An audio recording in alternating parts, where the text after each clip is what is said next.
Every day I'm hustling. Would you guys be there for me if I was going through something? No. Nope. Absolutely not. I hope it sucks whatever you're going through. I hope it sucks. What the fuck? I hope it emotionally scars you for the rest of your life. I hope you reach out to me so I can ignore you.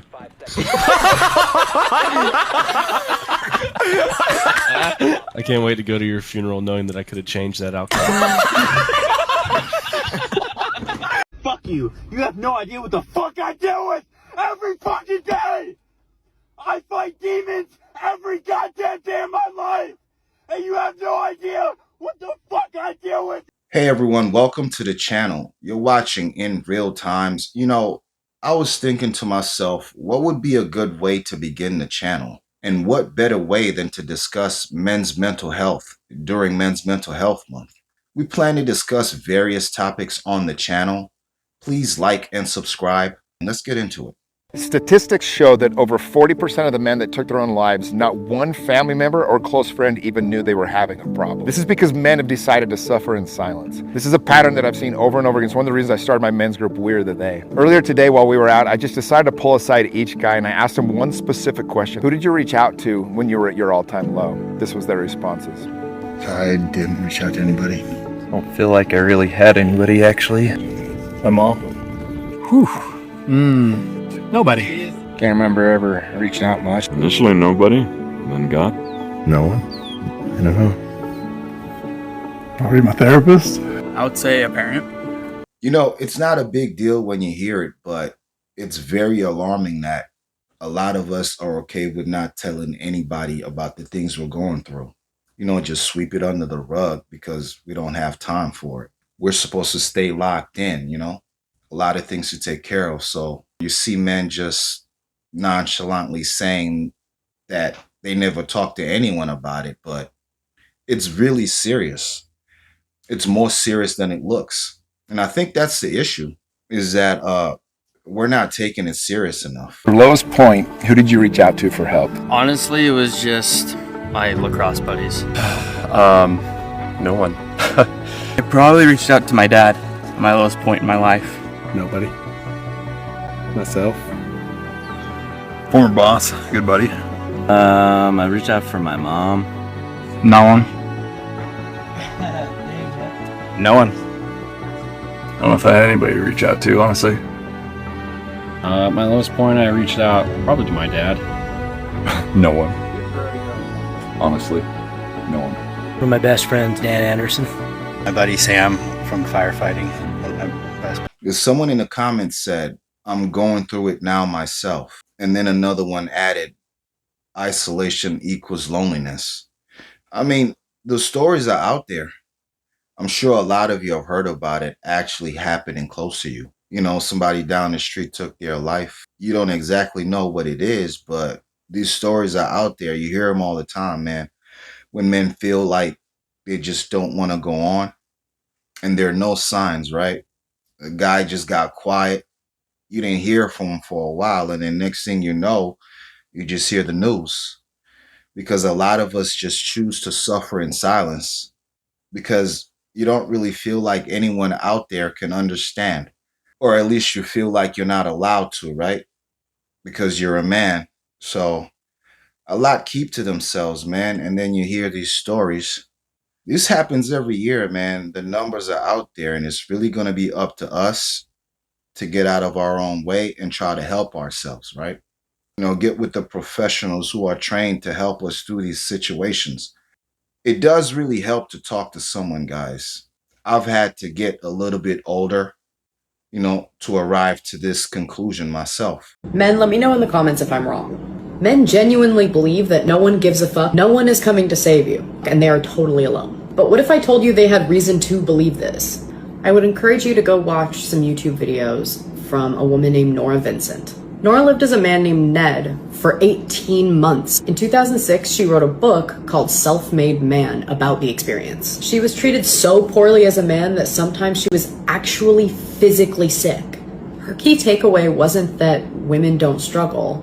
It was that men's struggle is entirely different and completely misunderstood by women. So there's a constant internal stress and an internal battle that men are facing that often the women in their lives don't see and often can't understand. After the experience, she struggled so much with depression that she actually unalived herself. Ladies, if you look at the suicide rates among men, you can see there's something going on and there's a problem. Sometimes I think we forget that men are emotional and they do have feelings and they do need support. When I learned this and really understood it as a woman, I understood why a man wants peace in a partner. That's what he'll seek. Someone who will bring him peace, not just externally, but internally. Something that will help him win the war he's fighting in himself. Ladies, I encourage you very much to just go talk to someone you know, a guy you know. Try to get them to open up. Ask how they're really feeling or thinking, and it'll be hard. They might not want to do that, but I think you'd be shocked at what you would hear. You know, things could feel very heavy, man, at certain points in your life. And if we are able to recognize these moments as we're going through it, I think it helps a lot. You know, when you feel like everything is crashing down on you all at the same time, man, it could be very helpful to catch that moment and kind of try to attenuate it in your head. I know it's easier said than done. You know, not all of us can focus, especially when we're going through those moments. That's why we need the outside help. I'm not worried about the ladies, you know, they're not going to care about us. It sounds good when she says women need to understand, but we don't really need them to. We need to understand what we're going through ourselves so we could help ourselves. Not much these ladies could do to help us. As a matter of fact, a lot of them just clown us for it, man. The videos are out there. No, it's up to us to recognize this. So my best friend took his life and lost his battle to mental health November 10th of 2023. And I'm a mental health advocate, but I'm also a men's mental health advocate. And a lot of people do not understand that in 2023, there was 80% of suicides taking place, and the 80% were men.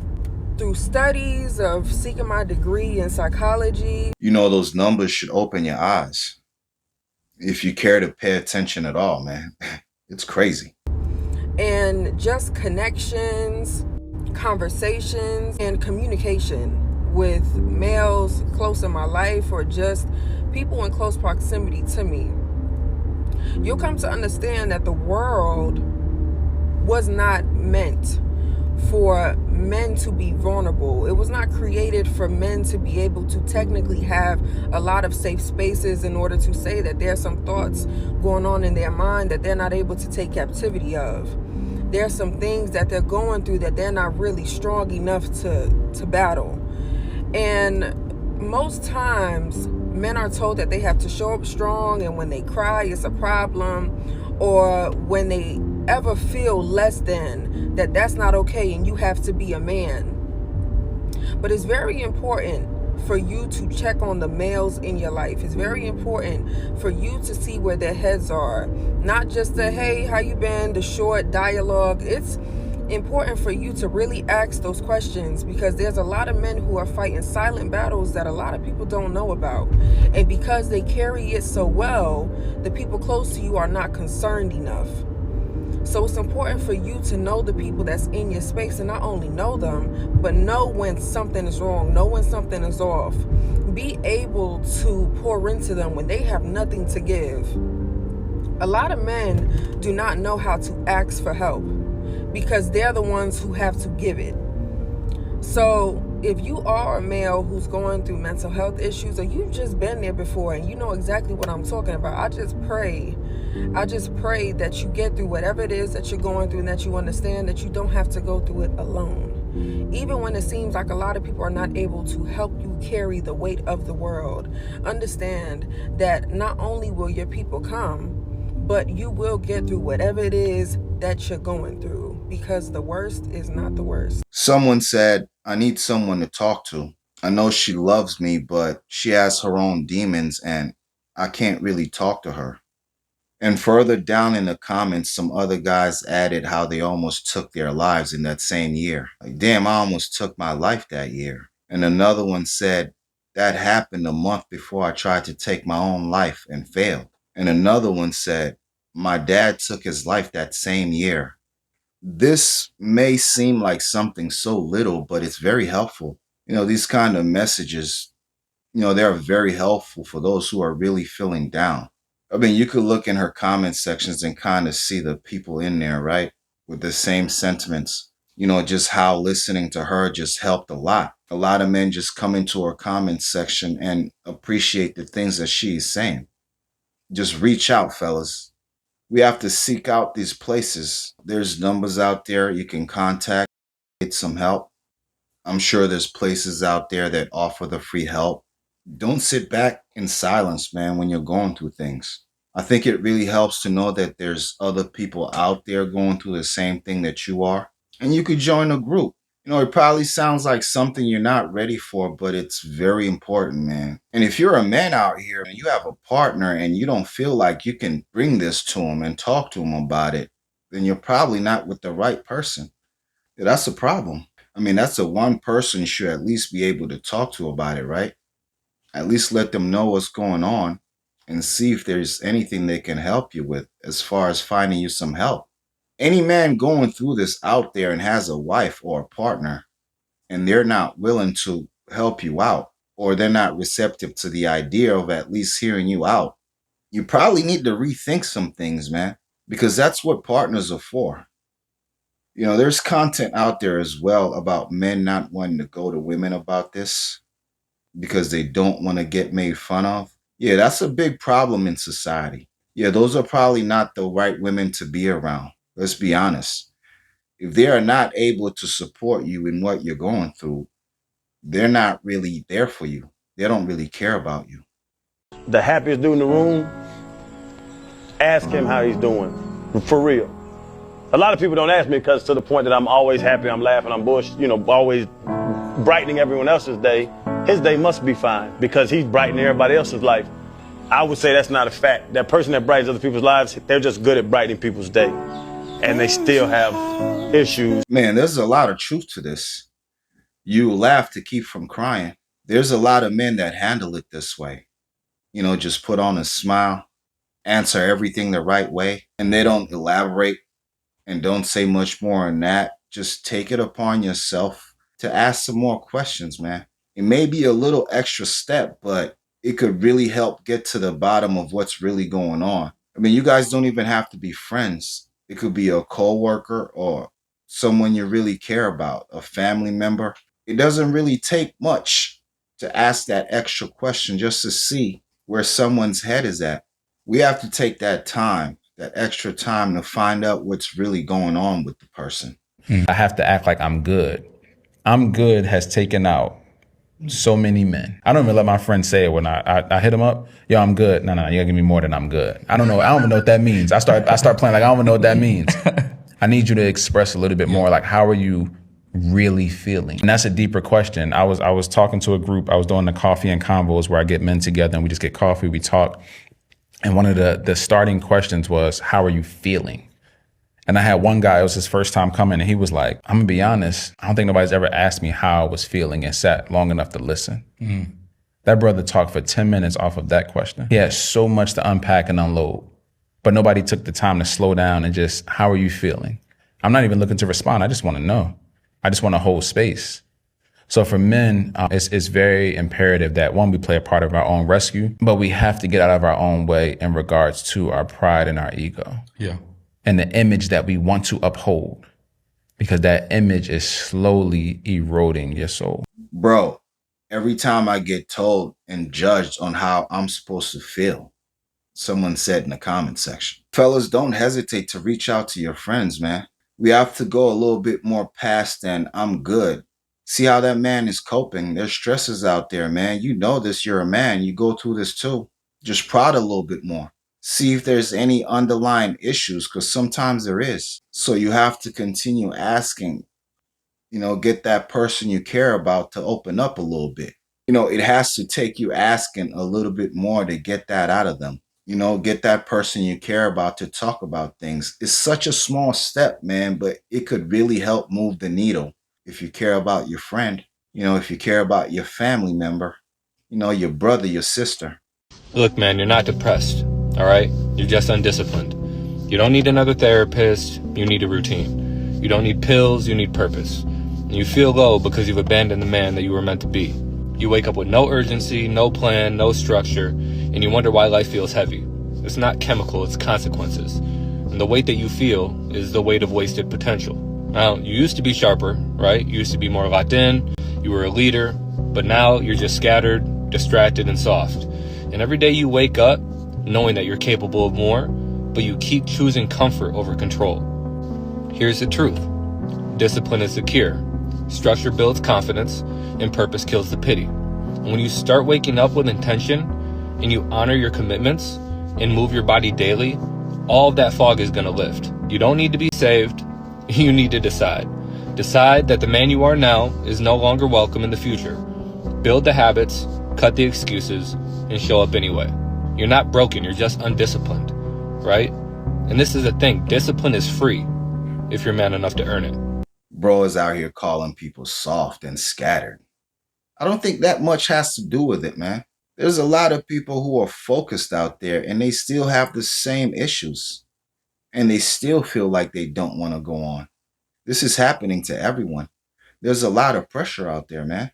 Even for the big time businessmen, you know, the executives, you know, guys running businesses. Everyone's going through this. Actors, musicians. It's more than what you're putting it as. I mean, it sounds good. And maybe you think it's motivating, but you're kind of talking down to men. You're trying to correlate that with people not being focused or not doing what they need to be doing in life. You know, the stress comes from anywhere. Family, work, your daily living. The things you're involved in, man, it comes from anywhere. It doesn't necessarily mean that you're not focused and you're undisciplined. I mean, there's some truth to it, but that's not all the time. I think you're missing the mark with it. These are the hills I'd die on as a therapist for men. Side note, I'm a licensed psychologist. I've been doing this work for 10 years. I have over 150,000 followers across social media. I have an in-person private practice. I run men's retreat. I have a podcast. I have a directory. I have a newsletter. I've been doing this shit all gas, no breaks for a while. So I stand behind each and every one of these. Therapists should not be using words like patriarchy, misogyny, privilege, toxic masculinity in their work with men. I could get some pushback, but I said what I said. I have yet to see how this language benefits men when we're helping him through his pain. It actually makes me think of another hill I die on as a therapist for men, which is we got to be direct. If I have a question for you, I'm going to ask it directly. I'm not going to sugarcoat it. I'm not going to tiptoe around it. If I'm trying to get at something under the surface, I'm going to be really transparent about what I'm doing, where I'm going, and why I think there's a function to it. Therapy for men is a serious trust building exercise. This is a critical part of that. Speaking of being direct, therapists need to have a direct, clear way for male clients to reach them through their website to schedule that first appointment. That's cool if your first appointment with a client is a free consult call. They need to be able to schedule that directly on your calendar, not an email, not an inquiry, not a back and forth. If you actually want that guy to start therapy, make it really easy, put the ball in his court to get something on his calendar, because otherwise you're losing him. Self-disclosure is vital. It is my job to structure and direct a session. When I say that out loud, it sounds really obvious, like what the fuck else are you there for, Audra? A lot of therapists, though, will open it up with a, what would you like to talk about today? Where would you like to take this session? There are some clients who are going to really benefit from this, but as a therapist for men, I'm going to default to, here's what we're doing, here's why I think it's helpful. Please let me know if we're going down a path that you don't want to go down. But I'm going to take the lead because I'm assuming you haven't done this before. You can't out empathy his shame. You can try. You're going to fail. Meet him there. Lean into it. Understand it. Challenge it. Explore it. But if you're just trying to balance out the seesaw, it's never going to work. And he needs to leave every single session with something to do. That doesn't mean a worksheet. I'm not a worksheet gal. But my clients are going to leave knowing that there is something that they're going to be working on. It's going to do more harm than good to have him in your office, unpacking everything without any idea of how to do it any differently on the way out. I'm not asking any therapists to reinvent the wheel when it comes to working with their male clients, but therapy with men is different. And if you really want to help him, it's so important that you know how. Can we all agree that there's good and bad therapists out there? Because we know that there's some who are actually out there trying to help, and there's some out there who are self-serving. I thought that I would finish it off with her because she sounds like her heart's in the right place and that she wants to help out as far as what's going on with men. And I thought that it would be important to let her have the last word, you know, because she's kind of exposing a lot of the bad practices out there. A lot of these therapists that we go to really don't do a good job of putting us in the right direction. So I don't know if anything she's saying helped as far as anyone out there that may need to hear it, but there is good and bad therapists. And we actually have to vet these people and do a little bit of research. Just don't go with the first person that you get, right? Because they'll just tell you whatever, because a lot of them know that you're going to come back trying to figure out where things went wrong, right? Try to fix the issue, right? What better way to keep you coming back than keeping you off track? So we have to vet these therapists ourselves and find the ones who are actually going to help us, man. They're out there, but you have to look. You have to ask friends and family. You have to do some research. Make sure you're getting with the person that's going to help you. You heard her talk about the do's and don'ts, man. She's calling out a lot of these therapists. We have to be mindful of this, man. I thought this would be a good way to begin the channel. I mean, you all let me know what you think. This has been it for this first one. Until the next one.